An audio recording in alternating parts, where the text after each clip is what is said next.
This is VK3 ATV testing. VK3 ATV testing.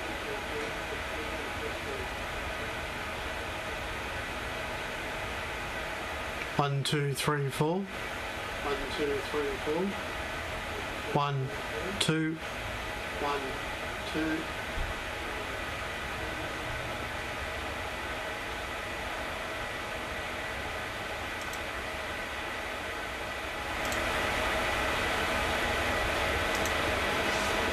One, two. 1, 2.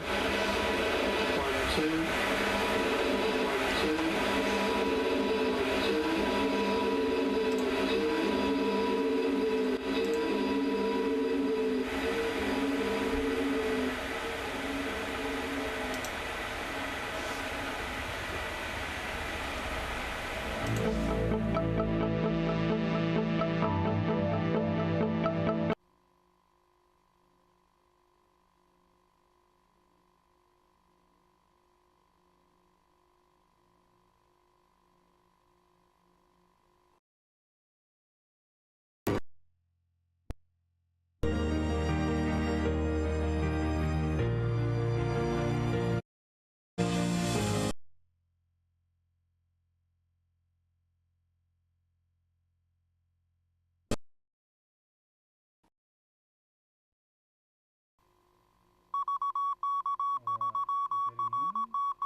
With any audio. Yes, we are. Okay, see if it behaves itself in half an hour's time. Okay, 3CH clear.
Good evening and welcome to the Amateur TV Net, which is held every Tuesday night at 8 p.m.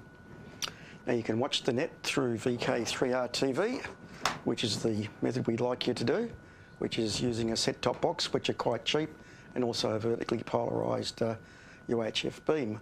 Or if you can't do that, due to circumstances beyond your control, you can watch Ian's YouTube feed.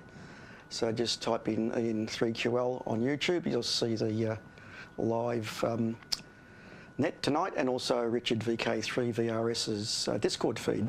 Now, stations that have checked in this evening that I know about, Bob VK3BVR, Mark VK3PI, Joe VK3JCO, and Richard VK3VRS.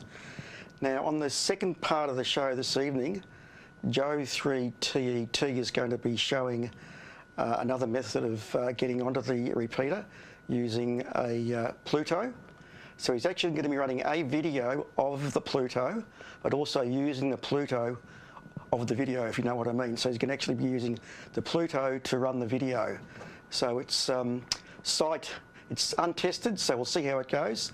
So he's going to be running a video about the Pluto through VK3RTV and actually using the Pluto. So please wait for that. That'll be the last segment on, and it should be very interesting for those that are looking for other ways of transmitting through the repeater, and simplex for that matter.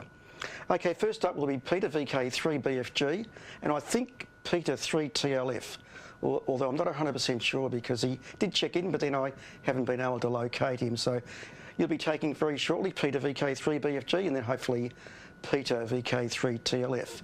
If Peter 3TLF doesn't come up, I'll take it. So I can see Peter's signal is up there now. So if you all get ready and change to RTV1 right now. So Peter, you're on, so take it away.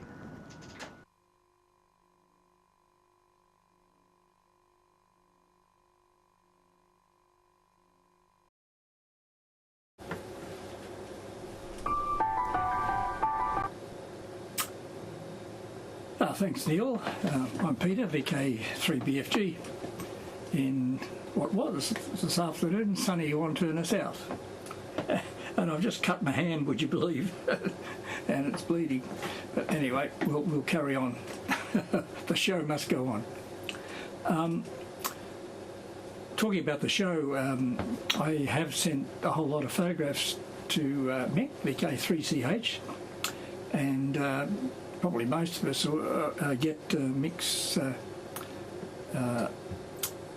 edited magazine every now and then, and it's always a very good read. So I'm sure Mick will put something up about the Train and Hobby Show, which will be good.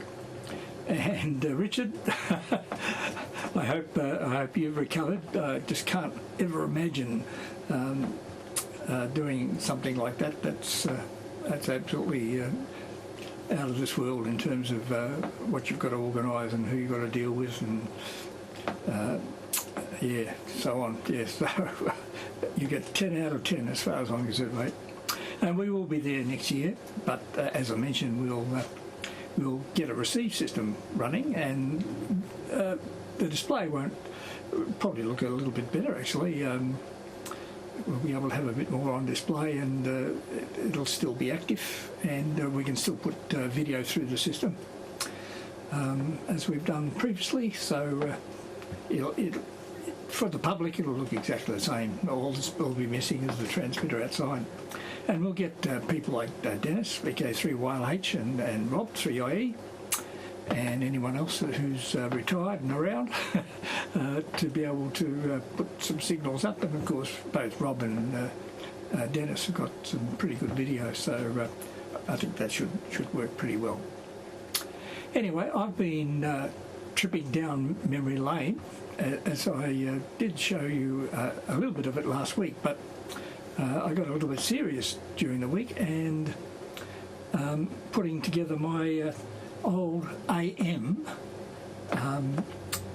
transmitter, and unfortunately the only crystal I could get to work is on with an output on 441, but anyway, I don't think that will be too much of a problem. For those of you that didn't experience the days of AM, the bandwidth allocated to the station was still 7 megs, but with AM and modulating, you get obviously double sideband, and therefore the bandwidth is 14 megs plus if you don't do something about it. And what was put in place at various points, initially they were high-level vestigial sideband filters, which basically allowed all of the upper sidebands through the carrier as well, and a little bit of the lower sideband, and that's where the word vestige came from. So they were called a vestigial sideband filter. And this system has got a vestigial sideband filter, but it's one of the more modern types of AM modulators where they used to modulate at low frequencies, and in this particular case the modulation's at 38.9 megahertz, and then you had to dial up to whatever frequency you need to do, and that's what the modern AM TV transmitters ended up doing. Originally they had high-level modulation and high-level vestigial sideband filters, but of course modulating at the IF at low level, you could have very modest size filters. Anyway, at this stage I've got the vestigial sideband filter set up, and I've got the local oscillator chain set up, and also the mixer linear is set up. So we'll do a little bit of shaky cam, and I'll just show you how the vestigial sideband filter affects the output very shortly.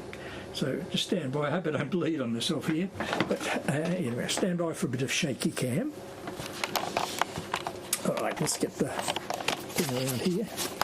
We'll take the camera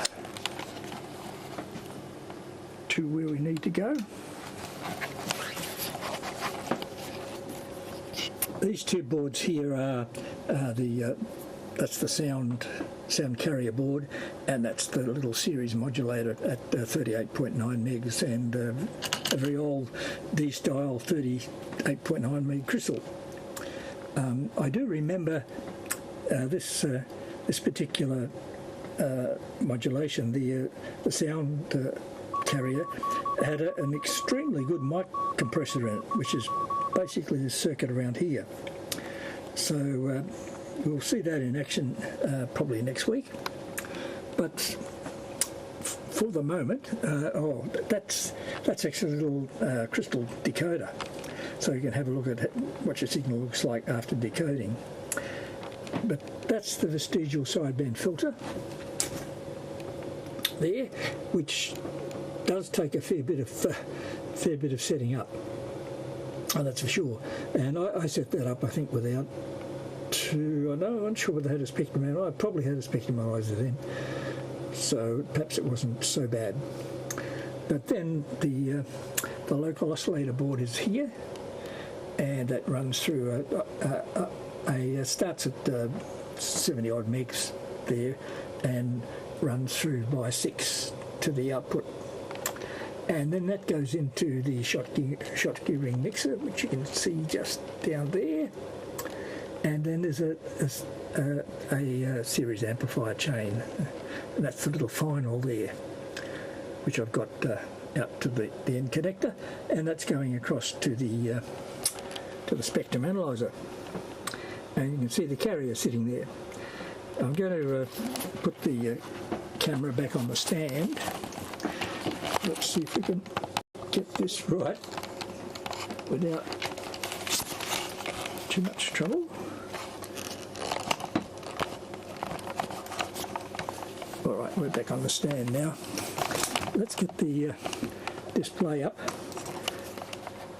so you can see the spectrum analyzer. Let's get that up there.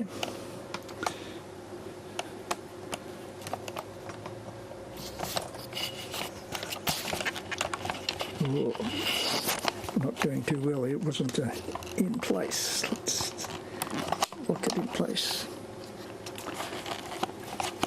sorry about this. I'm sure Ian will be able to edit this part out. There we are now. We've got it right. Okay, let's find it there.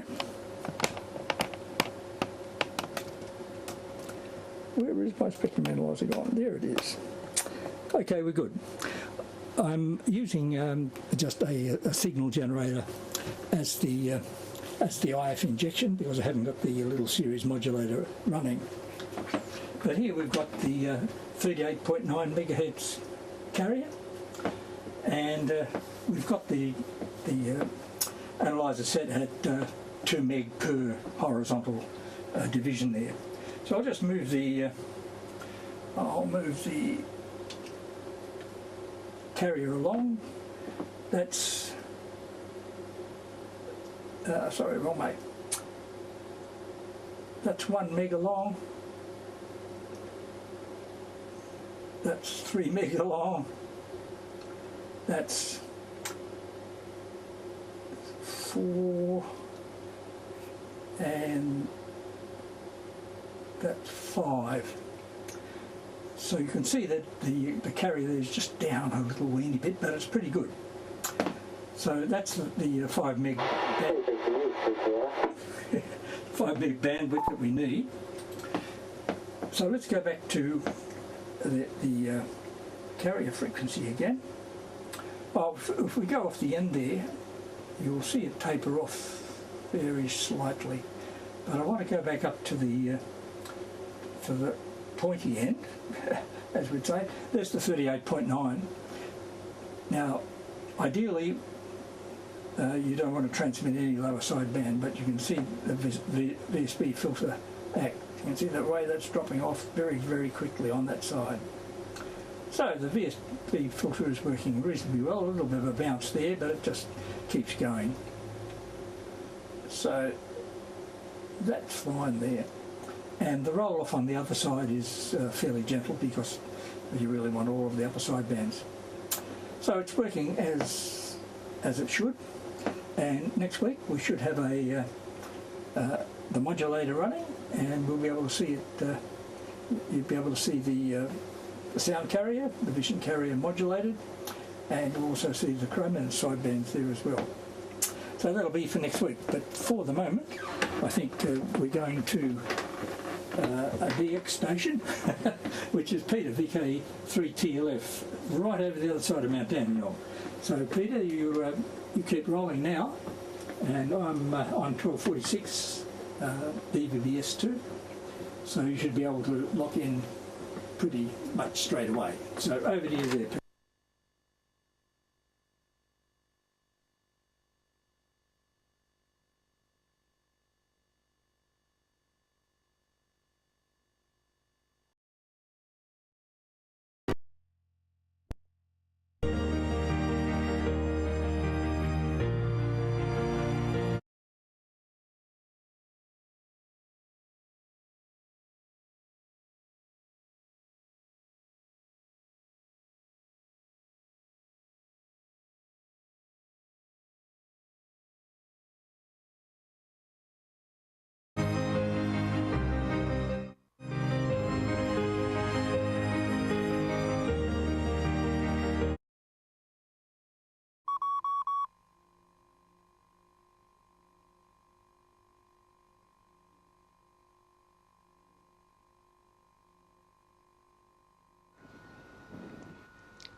Okay, Peter hasn't turned up, although I did hear him on 2 metres, not to worry.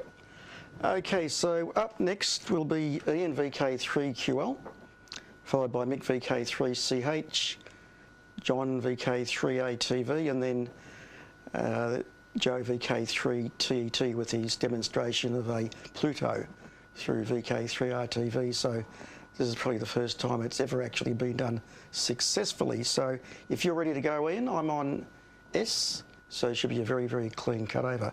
So take it away, Ian.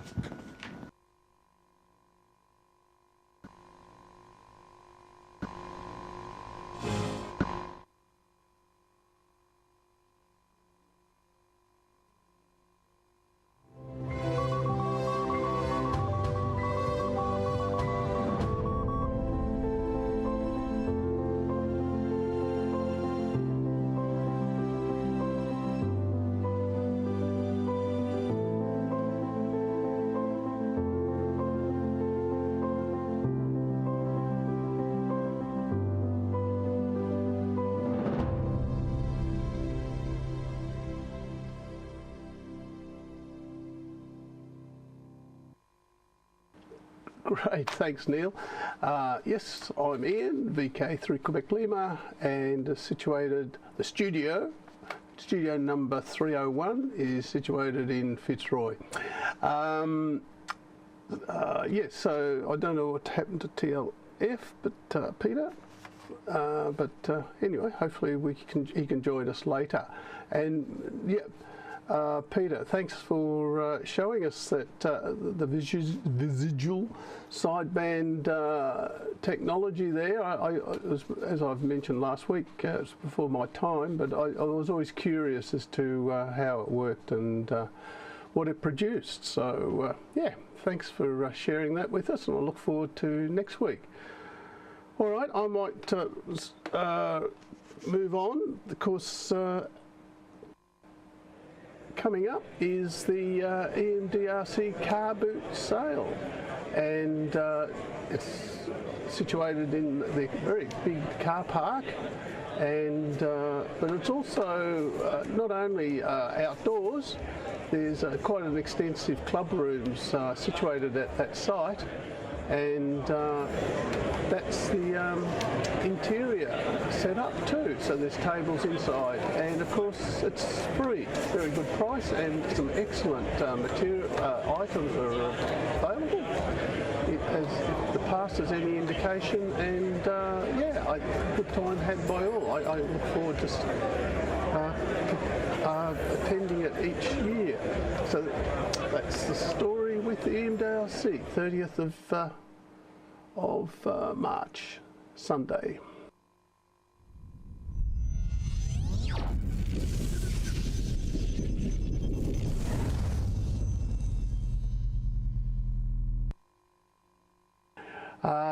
I'm running a new setup today, and I didn't allow enough time to do the conversion. So there's I put a bit more into automation into it, and the audio could be well all over the place. But anyway, we'll just pursue things, and something will break, no doubt, because when you change things after they've been working solidly for a long time, things break.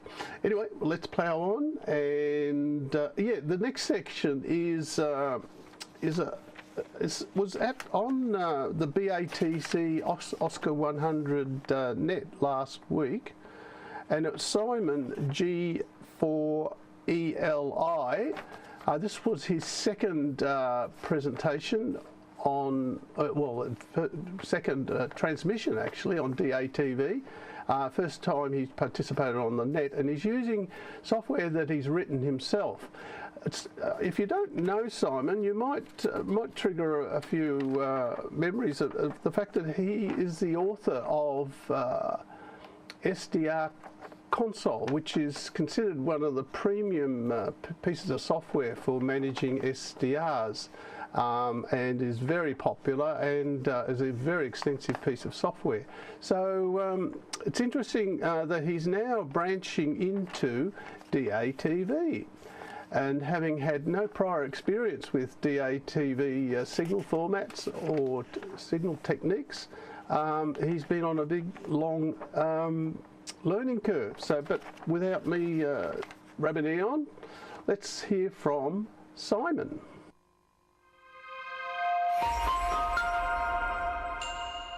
We go, that's it. So good evening everyone, Simon here, G4ELI. Haven't bothered trying to set the synchronization up between the audio and video. It just suddenly dawned on me that I hadn't adjusted that or tried to get it calibrated. Anyway, what you see here is the development environment for everything I write, SDR Console. And I must thank Mike. He's been a wonderful source for testing, sending me bits of cables, mouldings for bullseyes, things like that. Now, Martin asked exactly what I'm using. Well, this is SDR television. No ride, ports down, Winter Hill, nothing like that. It's a pure software solution for DATV. Not using any VLCs or anything. This program is doing the whole thing, the transmit and receive, and it's running in full duplex. And I'm driving a amplifier. I see, quick dropout. We've got an analog devices preamp, and that's going into a Power Blast 300, which is a commercial amplifier designed to run, I'm not sure, 250 or 300 watts full tilt, and I'm running about 50 watts out of it, maybe 60, 2 dB of loss in the cabling, and it's going into a 1.4 meter dish. Now, unfortunately, I did an upgrade on my Windows 11 system I'm running here, so on these two monitors here, and it destroyed my interface to OBS Studio. Otherwise, I could have shown pictures, but I'm rewriting that part now, and I'm optimistic I'll have it running by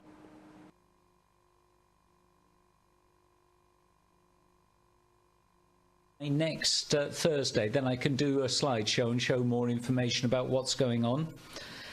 Got a few notes here. Yes, the dropout, something I'm working on. Now, the version of the software I've got is significantly newer than that Mike's using, and I have been doing quite a bit of work in the area of the dropouts, trying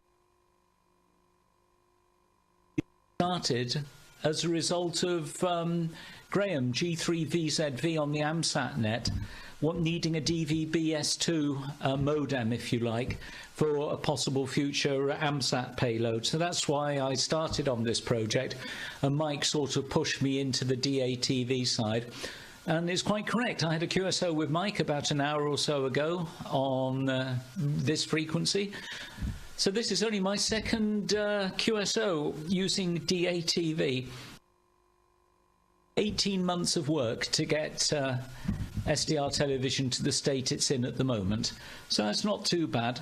And really, version 1 is a proof of concept. I want to get it released as a beta by Easter, but it is really a proof of concept, and I think I've pretty well proven that it is feasible.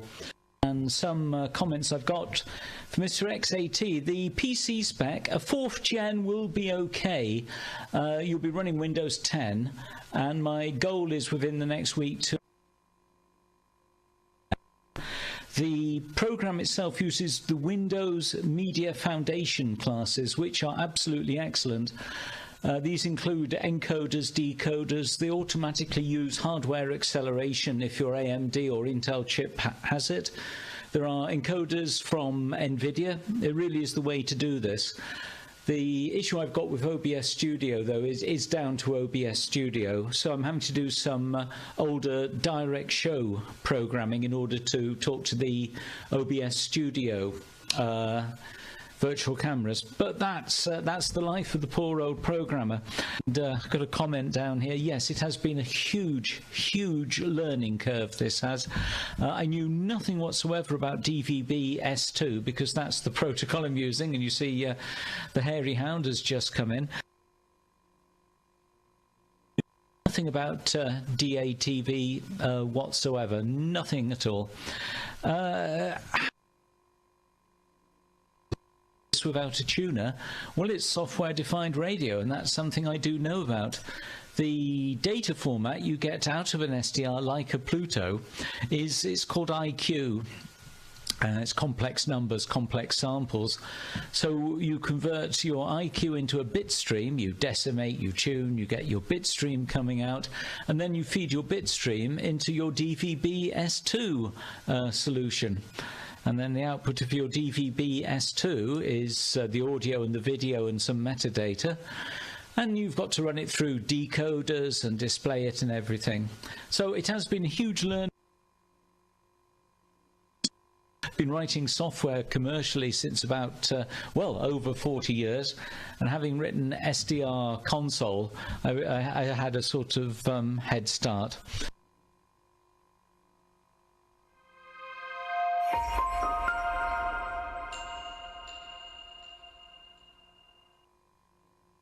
Yes, so that's coming over the horizon, as it were, and as he mentioned, Easter is the plan for version 1.0 to sort of prove it out in the field, and he has mentioned in other conversations that on the horizon is perhaps DVB-T receiving and transmission, I assume. So it's a transceiver all in one, based on a Pluto or a Lime SDR and a reasonably powerful Windows 10 or Plus or 11 PC with some great graphics capability. So yeah, it's quite an achievement to get this all down through software. So let's wish him all the best. As you saw, there's still dropouts, and he mentioned that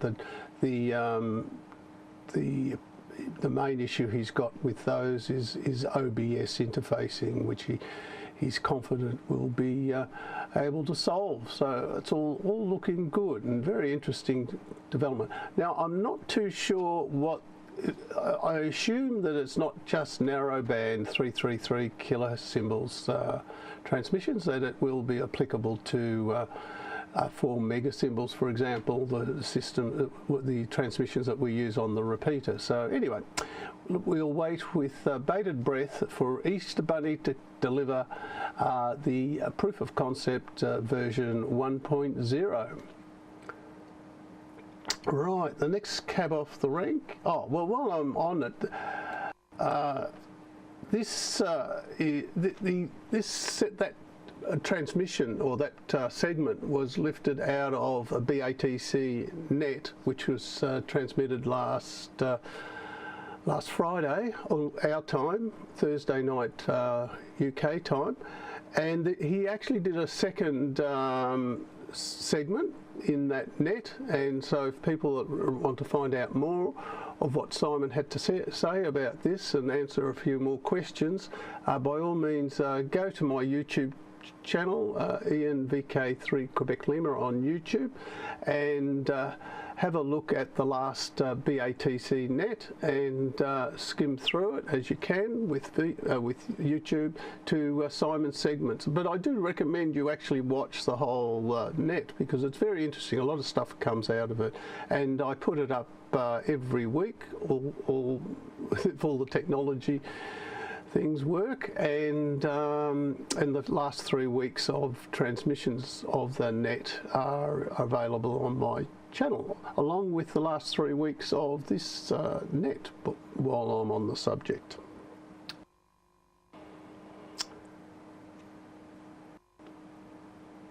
Not sure what happened.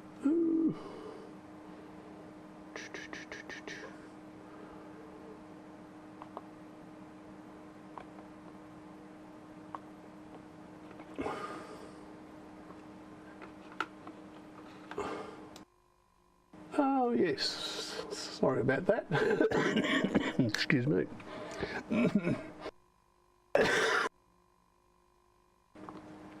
Excuse me. The next thing I wanted to cover is the ISS passes for the next week. They're a bit light on, only of the order of about 20, I think, so let's have a look at those. Have you tried the repeater in the sky recently? Let's have a look at the International Space Station passes for Melbourne over the next week. EJ, I think it was, VK6MJ. Thank you. You're also 5x9. Back to you. Yeah, QSL on that. Name this way is Damien in Melbourne, over. Fine business, Damien. Martin here and in Mandurah. Back to you. Yeah, QSL 73.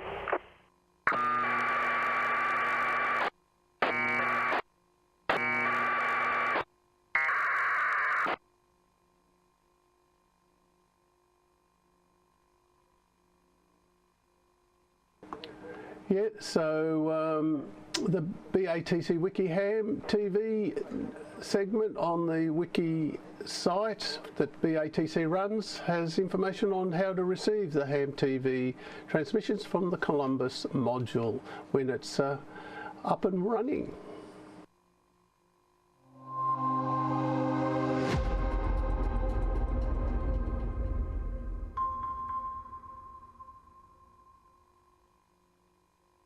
Right, just a quick look at the Tropo and just the weather for the next 5 days for the weekend. Nice weather, but bit of rain and not typically good Tropo weather.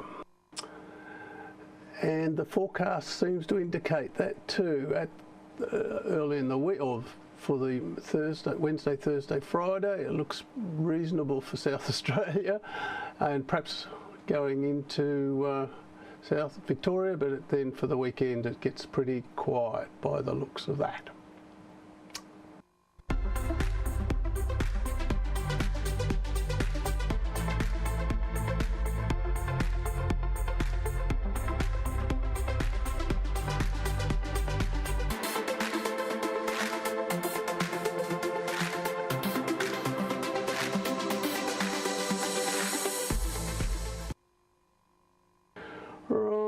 Let's go to a quiz. This is one of the harder segments, series of quizzes, so I hope you enjoy them.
Right, actually I might just fix something here that I'm having trouble with. There, that fixes that, so I've got less distraction. I don't need distractions to mess things up. Excuse me.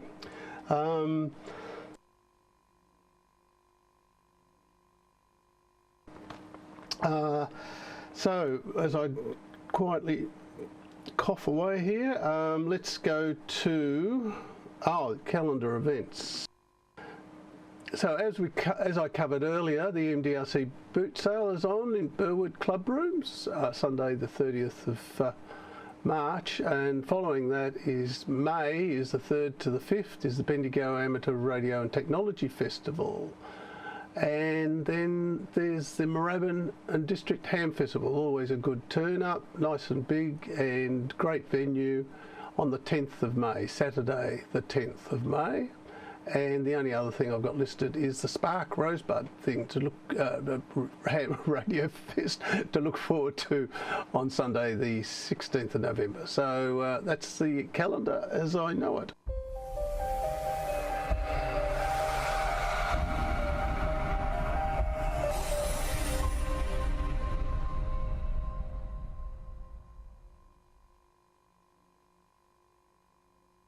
Right, I didn't know that. I didn't think that was going to finish for a minute. Underwater.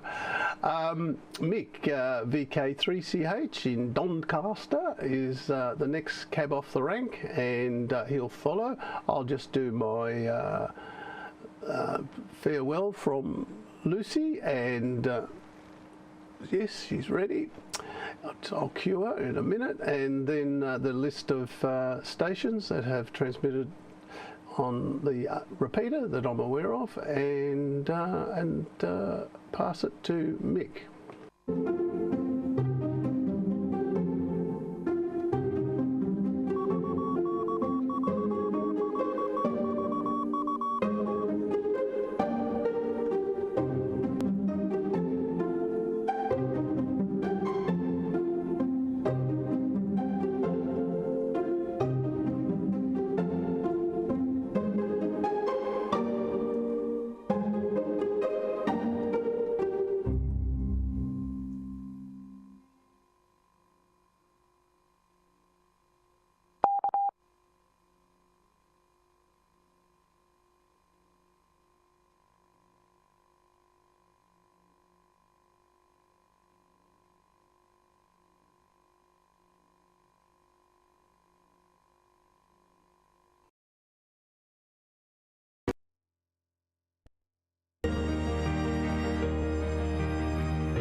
now it's worked. It was a long cutover. Alright. Okay then. G'day, we're Mick, VK3CH in Doncaster. Alright, last weekend we participated in the Microwave Activity Day. So that was a bit of fun, although I only discovered when I arrived on site that I forgot the actual little lead that plugs into the camera. It was still on the DC 240 volt to 12 volt sort of battery eliminator thing. So we didn't have any video, but we did manage to talk to about 5 stations booming in and 2 stations sort of marginally.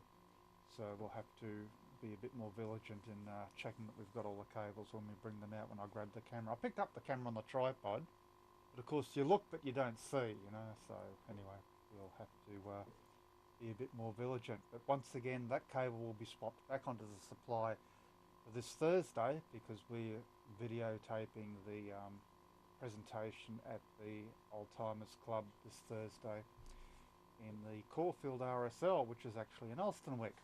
But for those that go there, you know all that.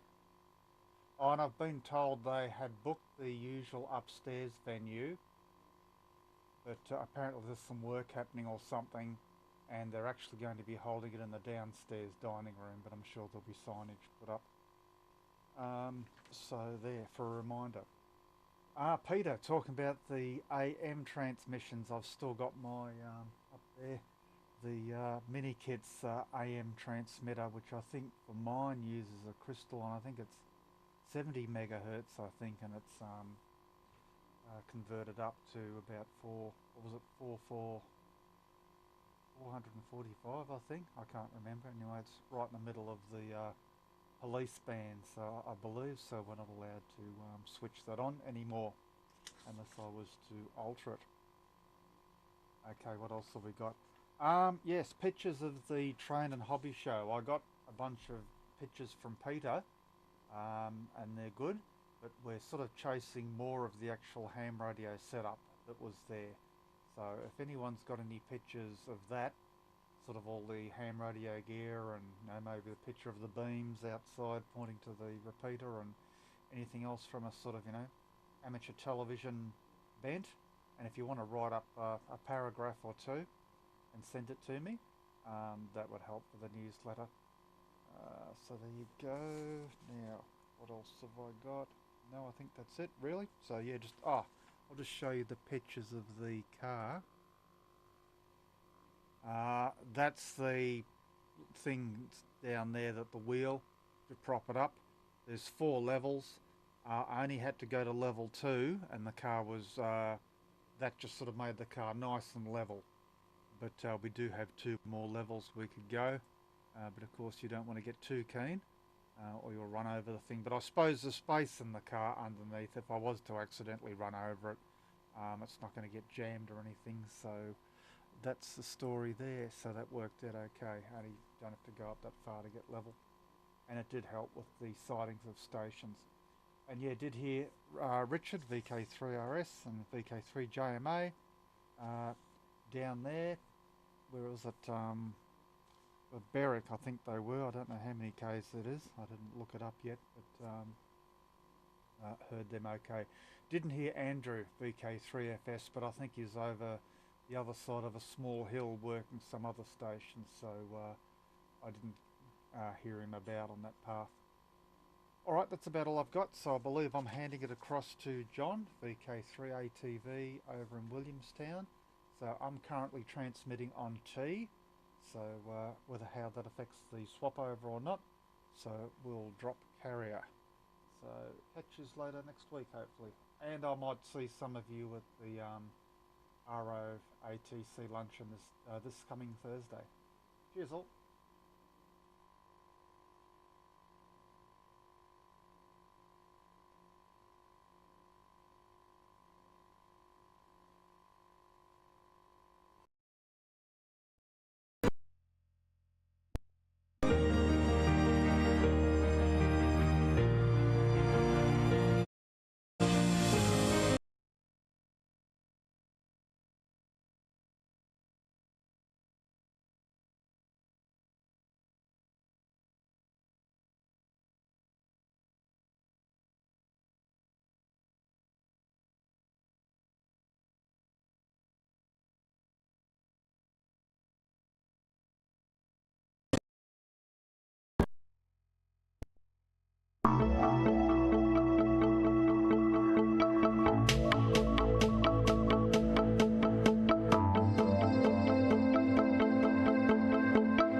Good evening, everyone. It's John, VK3 ATV in Williamstown. Thanks everyone for coming up tonight, and thanks everyone for watching. Just got a couple of quick things to talk about and their coming events. There really hasn't been a lot of electronics activity in the VK3 ATV studio for a few weeks, so I thought I would talk about a couple of upcoming events. The first one is the Bendigo WIA, AGM and Tech Fest.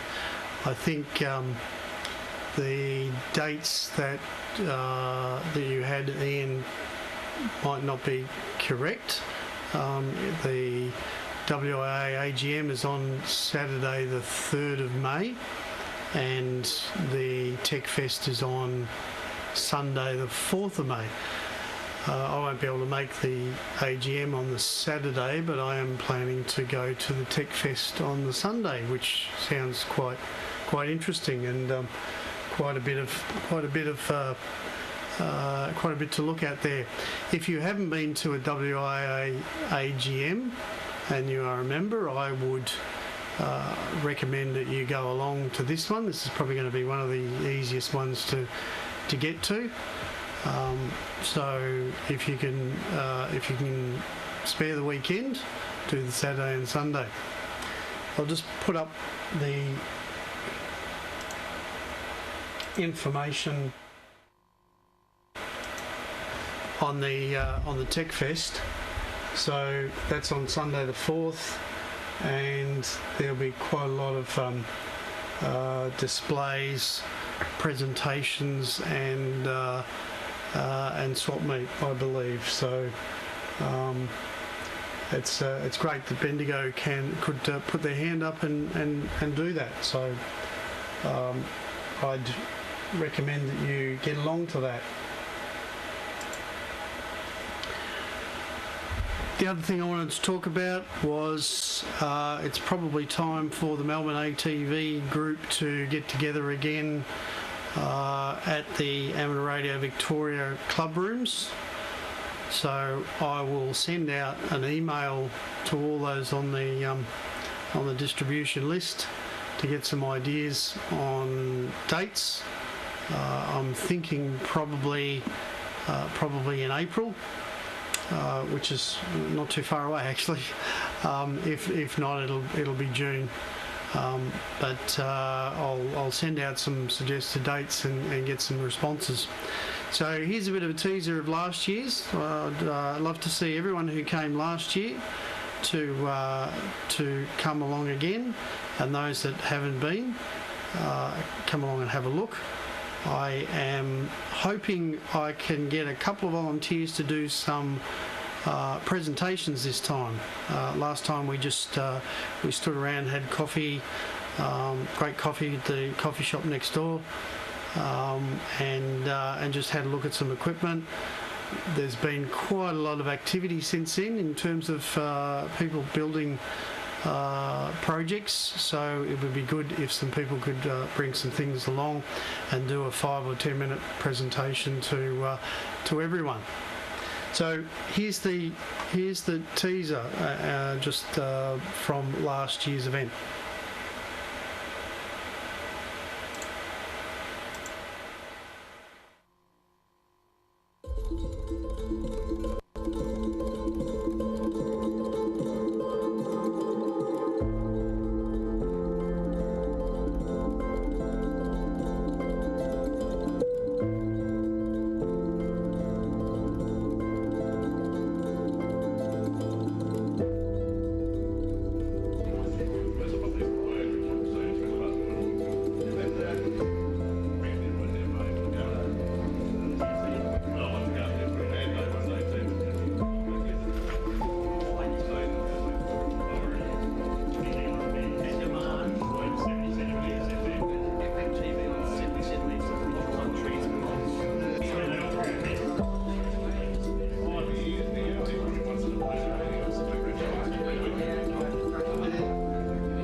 So, as I said, I hope to see everyone who was there last time, and some new people along as well.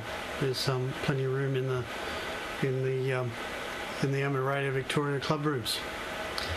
So, as I said, I'll send out an email and get some ideas on who's available on what days, and we'll pick a day and get that happening. So that's it from me tonight. Thanks for watching. Next up is Joe, VK3TET, who I believe has a fairly substantial presentation, so looking forward to that. So I'll put my thanks for watching up, and then Joe, you can have it.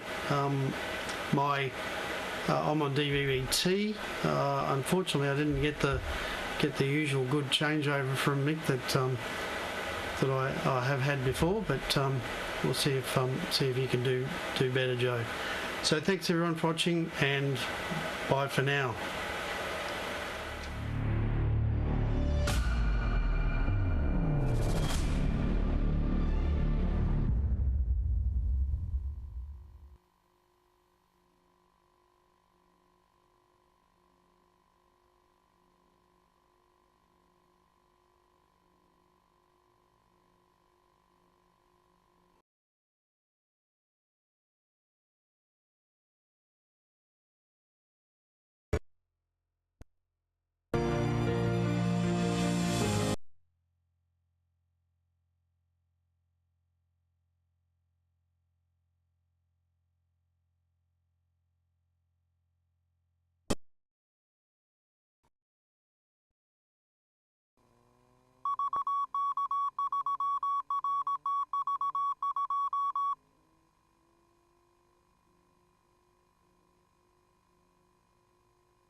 What do we got here?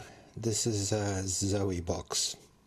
Essentially, it's an encoder and streamer. It supports RTMP, it has SRT. You basically you have a HDMI input connected to the network, have an HDMI output just for monitoring. It's like a pass-through. Tells you the input signal, 1080p, 60 Hertz or close enough. It can also record, and that's its IP address. Currently it's encoding at 2500 bits per second. My input is a Chromecast. Chromecast is my input device. So what I've done is just connected a Chromecast, and essentially I connect and stream into the Chromecast, so that's my source. And the output at the moment is going TV for monitoring. Now this is not streamed, that's just passed through from Chromecast. Okay, so it's the same sort of resolution whatever's coming into the Chromecast.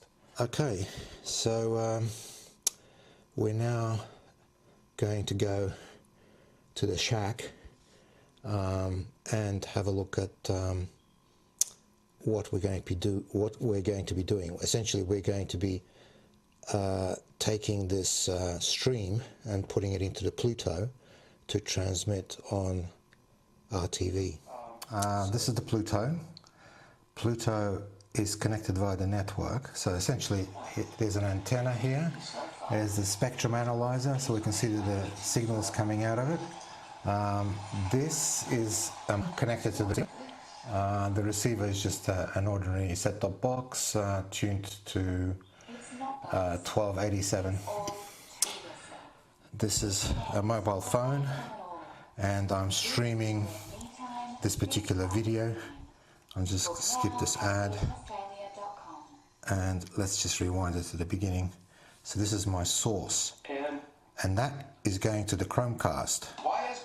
Chromecast is being encoded and this is the control panel for the encoder.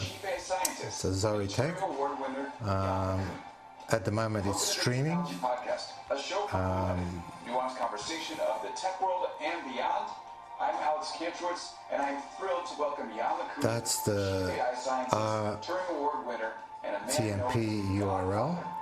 My Pluto is sitting at that address, 113. There's more in the string, but that's essentially the string. And currently it's streaming at 2,700 kilobits.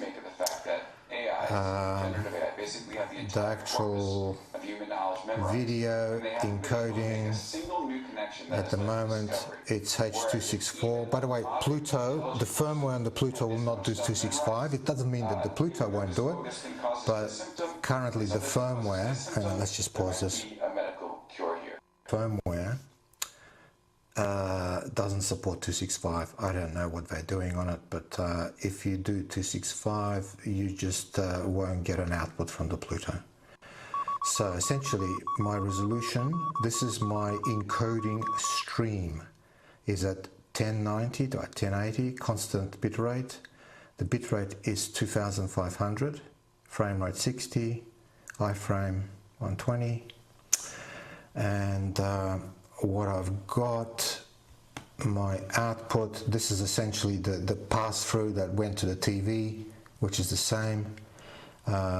Audio is essentially HDMI, 128 kilobits, and that's basically it. So what we've got here, we've got the actual live stream, which is currently being streamed, and that's how many kilobits it's using. So we're going to go back. This is the Pluto control panel. Because it's on a network, it can be accessed. That's my network address, 113.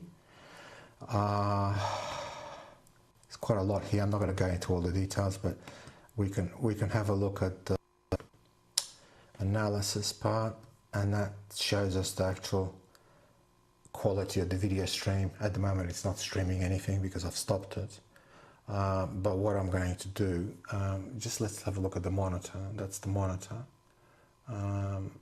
and I'm going to start it again. Okay, well, first of all, it is still transmitting RF,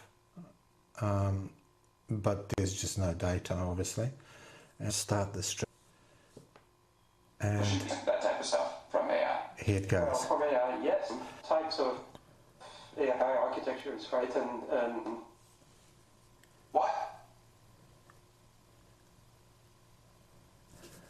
The quality is pretty good, actually. Just the stream. Oh, hang on. It's not started. We'll discuss it with AI scientist and Turing Award winner Jan LeCun. Welcome to the Big Technology Podcast, a nuanced conversation of the tech. And I'm thrilled to welcome Jan LeCun, scientist, Turing Award winner, and a man. I'm just going to stop the video for a sec. I just got to configure something. I'm just getting a bit of a dropout. Just getting a few dropouts, not sure what. It's just probably me fiddling here. And they're trained to basically regurgitate, to retrieve, to essentially produce answers that are conform. Okay, I think I know what's going on. Somehow or rather my audio got reset. The bitrate should be 64.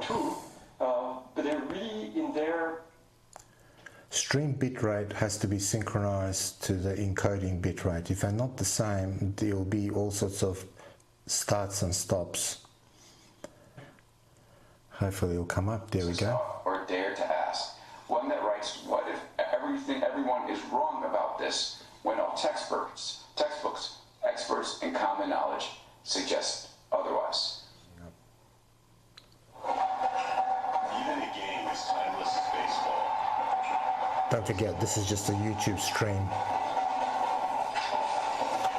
This is live as I'm recording it. It's 21:28 and the date. The overlay is provided by the encoder. I can actually basically press a little button here on and it'll go off. I've just switched it off. It'll take a second because it's... That's basically my on-screen different sort of overlays that I can have, and that's my live stream. So at the moment I've defined my Pluto stream. You could have multiple Plutos or other SDRs or SRTs or whatever, and you just press that and it'll actually go and feed it in there. It could be YouTube. And that's my live image for monitoring. And that is RF live on monitor. And whatever form of AI would be able to do that will not be LLMs. They might use LLM as one component. LLMs are useful to turn, to produce text. Okay, so we might, in the future AI systems, we might use them to turn. Right here, area. It's about this big. That's our LLM. Okay, but we don't think in language. We think in mental representations of a situation, or mental models of everything we think about. We can think. Okay, this is pretty impressive. Don't forget, we've got a Pluto here. It's not connected to anything. It's just connected to a power supply. This is just essentially power and network. It's one of these network/power adapters. And it actually came from a Google Chromecast Ultra, and they actually enabled Ultra to actually work with a network directly rather than Wi-Fi, and at the same time they also provided the power. But you can buy these things. I just happen to have a spare one, so that's basically why I used it. And that's the Pluto. It's just basically being powered up. It could be anywhere, as long as the output of it goes to RF or transmitter. At the moment it's just local because my receiver is not too far away. It's a couple of meters away. And that's my little 1287 little whip antenna, roughly cut to that frequency, 23 cents, probably a bit longer. That's the spectrum. We can actually see that it's actually well, it's supposed to be on frequency. It is, and you can see it. It's pretty good.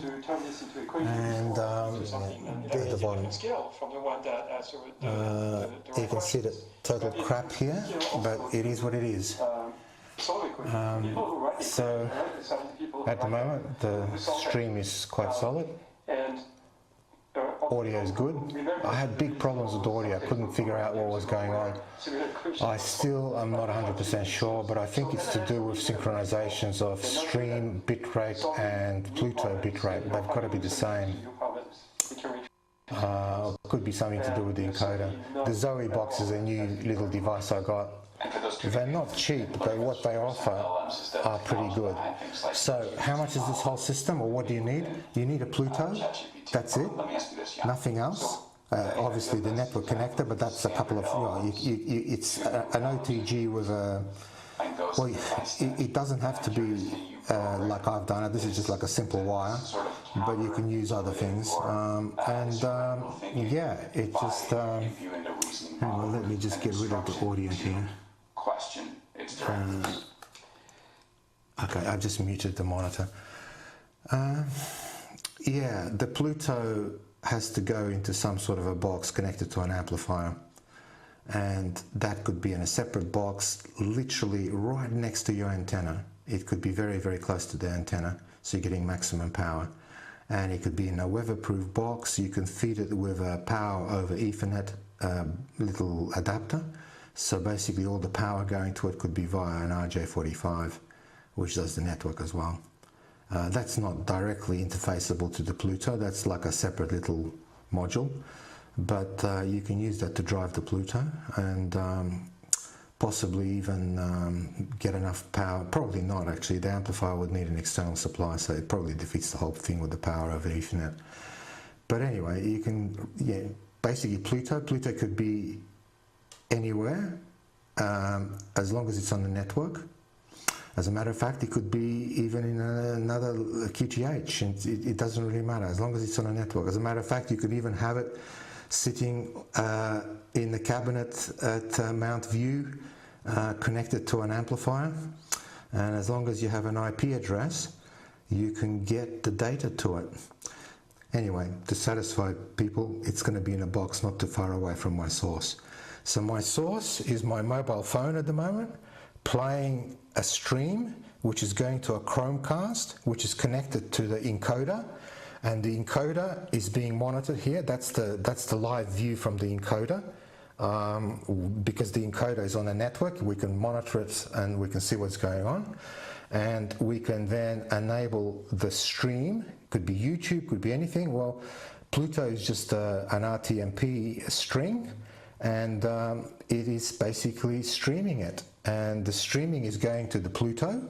The firmware recognizes that stream, turns it into RF, and then we're broadcasting it. So let's just have a look what the Pluto is doing.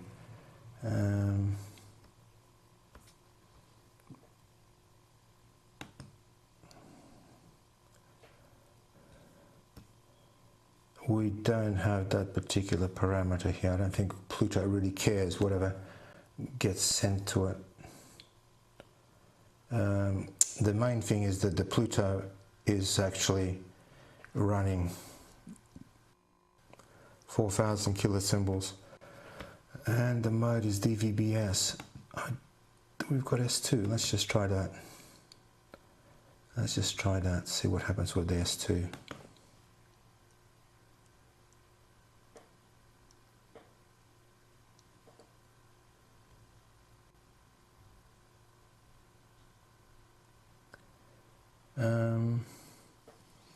Well, it's been on air for quite a while.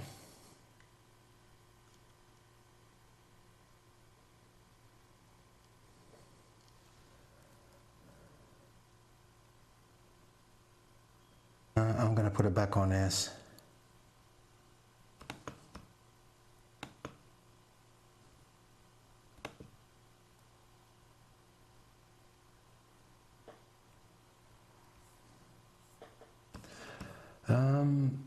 Yeah, that's basically it. The firmware for the Pluto is it's 3.03. This is it. It's really quite a detailed bit of firmware. It does all sorts of interesting things. It tells you how to set up things. RTMP string, you know, the format of it, the sort of syntax, even the vmix. You can have OBS settings. You can have one of these little encoders. I've got one of those. I actually bought that on Amazon. It was $100, exactly the same encoder. I don't know. I haven't really played it. I played with it. It works, but I haven't done what I'm doing with the Zoe box. So yeah, and what do we got here? The guy who wrote this, he is, that's all the different revisions. This is really old firmware, and I'm surprised people are not really using it that much. It's F50EO. He actually produced this bit of software, and quite a long time ago. He even had a support page that you can just click online and and connect to him. I don't know if it's still active,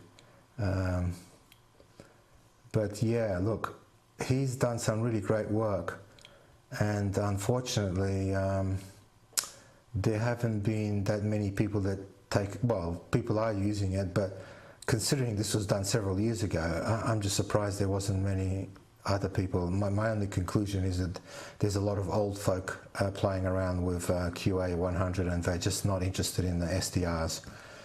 They just want turnkey, i.e. ports down or something like that, just press a button and go. this is not so friendly. You really got to understand what's going on. But once you set it up, it works quite well at the moment. Well, at least I'm finding it working quite well. It's still streaming, quite stable picture, audio is working, everything's fine. I know people will say, what about the PIDs? Well, at the moment on that receiver, last time I used it, it accepted the PIDs that I've got. And also, you never know, Peter may put a hello box there where he doesn't really care about the PIDs.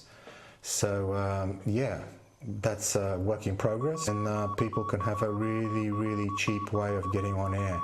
Just a single Pluto and a streaming encoder. That's it. Oh, it doesn't have to be, you don't even need the encoder, you can use OBS, like a PC or something. But this, at the moment, uses no PC. In other words, I don't need, okay, I'm controlling it with the PC, but I don't need that. Essentially, the HDMI input, which is the Chromecast, could be a camera, could be anything, could be a mixer. It does not, this system does not require any computing device. It has computing devices, but they're all, you know, in a box. There is no control surface for you to fiddle with once it's set up. But yeah, this is really good. I'm pretty impressed with that signal. Very nice, clear picture. 1080p on a Pluto. It looks good. So guys, this is a real preview. If I have time, I'm going to put it all in a box, and Pelican box and everything, and then do a nice detailed video of how all this works and set it up and all that. But this is proof of concept at the moment for all the doubters. It is working, stable RF, and it's just running on a Pluto, and it's not even warm. Ooh, yeah, having said that, it is warm. That's the FPGA, that is the radio chip. Very, well, nothing, it's just lukewarm. This is quite warm. Obviously it's doing a lot of crunching. So there we go. This Pluto was on AliExpress. It was about $230, $40 or something, just under $250 delivered. Essentially, that's what you get, PCB, no case, which is fair enough. And at the moment, I've actually got it. It's going into a case for me. It's got these little, what do you call it, little stick-ons, and you know, basically that goes to the surface of the case. Just correct that. And yeah, and pretty good, pretty flexible, very capable SDR. The actual RF chip, the analog devices 9361, I think it is. Very, very capable radio chip. You know, it's used in lots of things, including SDRs costing, you know, $2,000 or more. So it's not the RF chip; it's the firmware and the FPGA and what you do with the RF chip. But Pluto is pretty good. So the problem with the bandwidth is not because of the Pluto; it's because of the way that the firmware is written and how it sort of deals with all the data. So there we go. All right, guys, this is it. Jan LeCun, Mr. AI, he's still talking about stuff. Audio, I think, is still pretty good. Let's just have a listen, just in case, if it's still working. Hang on, here we go. If it doesn't come quickly enough, is the investment he's still going. justified? Okay, so the first thing you can say There's the time. We are not going to get to human. I'm going to go and have some dinner. By just setting up an it's just not It's March the 20th. That's your perspective. And yeah, I think I had enough. I was fiddling with this. I only got the Zoe box the other day because on paper it looks good, and in real life it looks good. So I'm happy with that. Once again, you don't need the Zoe box. You can use OBS. You can use vMix. Anyway, guys, take care. All the best. See you later.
Right, thanks Joe. That was amazing. That's probably the cheapest way of getting on ATV at the moment. And we managed to hold on to all our viewers, which is great. So that's yet another way you can get onto the repeater. And I think Joe's going to have a follow-up video. So really it looks like all you need is basically a fairly cheap Pluto, which he said was about $250, and either OBS or what was the other one? I've forgotten now. So just a software program. He didn't need a lot of the stuff that he showed, but really, really good. It does take a little bit of work, of course, but that's going to be the cheapest way. So a few of us do have Plutos. I have one, and I think there are a lot of people that have got them that haven't managed to get them to work on the repeater. So that's another option. Fantastic. Thanks a lot, Joe. It was a really great video. So the net's finished now. It's been pretty good. I think it's been a very good net tonight. So hopefully you'll all tune in next week. We still have 22 people watching on YouTube, so that's fantastic. So see you all next week, guys. Cheers.